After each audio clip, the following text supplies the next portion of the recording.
Je suis jamais venu dans véritablement un festival lycéen, c'est-à-dire qui fait ses projections uniquement pour un public de lycée.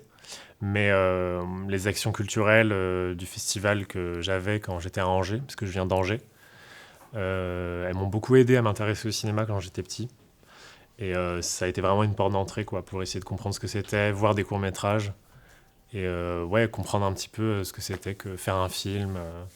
Et puis aussi l'histoire du cinéma, parce que des fois aussi, voir des vieux films, ça nous permet de comprendre un peu mieux voilà, l'histoire de cet art-là et toutes les possibilités qu'il peut y avoir, autant dans les histoires qu'on raconte que dans les techniques, puis découvrir d'autres pays.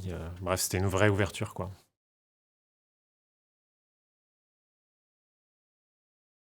Oui, alors bah, du coup, moi j'aime beaucoup j'aime bien les vieux films en noir et blanc. Il y a un film que j'adore qui s'appelle The Shop Around the Corner, qui est une comédie américaine de Ernst Lubitsch. Et j'aime beaucoup ce cinéaste. Et c'est des films qui font vraiment beaucoup rire, même les gens toujours aujourd'hui. C'est très impressionnant quand on les voit dans des salles.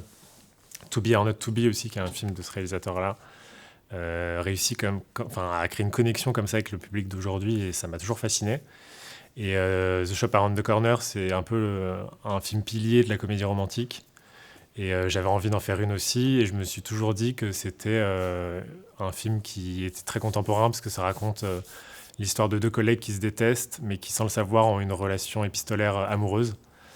Et je me suis dit qu'avec les téléphones, les applications de rencontres, tout ça, c'était un truc très contemporain.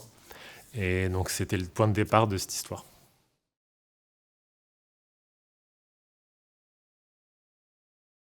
Bah, c'était hyper intéressant les retours que j'avais de lycéens qui se posaient des questions notamment sur le genre, à quel point il y avait un pied dans la comédie, mais aussi un pied dans le romantisme. Et qu'est-ce que ça voulait dire, voilà, jouer avec les genres quoi aussi. Et qu'est-ce que ça veut dire parler des sentiments. Voilà, ça m'a pas mal intéressé. Ça m'a donné presque envie d'en discuter davantage avec eux, savoir eux si ça leur évoquait quelque chose. Vu que mes personnages, ils ont plutôt la vingtaine, ils sont dans un âge un tout petit peu plus avancé. Est-ce que eux, ça leur parle, ces histoires de rencontres, quoi.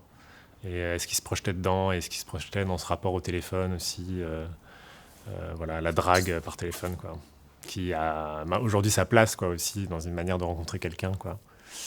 Et je sais pas, je me demande aussi ouais, quel rapport ils ont aussi au film.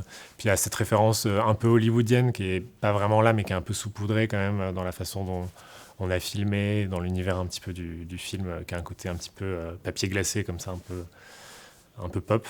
Et donc voilà, ouais, c'était hyper, enfin j'étais hyper content de le montrer en tout cas.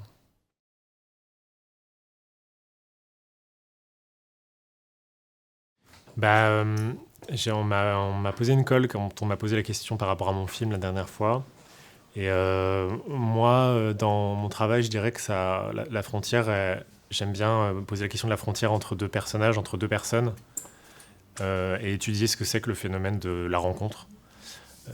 Savoir ce qui nous sépare de l'autre, ce qui nous rend différents, et vraiment la poser comme concrètement, quoi, comme si c'était un peu une scène de théâtre, quoi. Et en ce moment, je travaille pas mal sur ces questions ouais, de face à face, quoi. Et qui est l'autre pour nous, quelle image on renvoie de la personne qu'on a en face de nous, et parfois aussi quelle place joue le préjugé des fois dans ce rapport-là. Euh, ouais, c'est des questions qui me passionnent du coup, vraiment dans le rapport ouais, aux sentiments, aux relations, à la rencontre, au regard, tout ça. Puis la frontière, elle est toujours là, même dans nos questions qu'on se pose en termes de cinéma, quoi, de cadrage, tout ça. Le hors-champ, ça, le fait qu'il y a des choses qu'on montre pas. Et puis, qu'est-ce qui est étranger, qu'est-ce qui est proche de nous, quelle distance on prend avec le comédien, c'est central, quoi.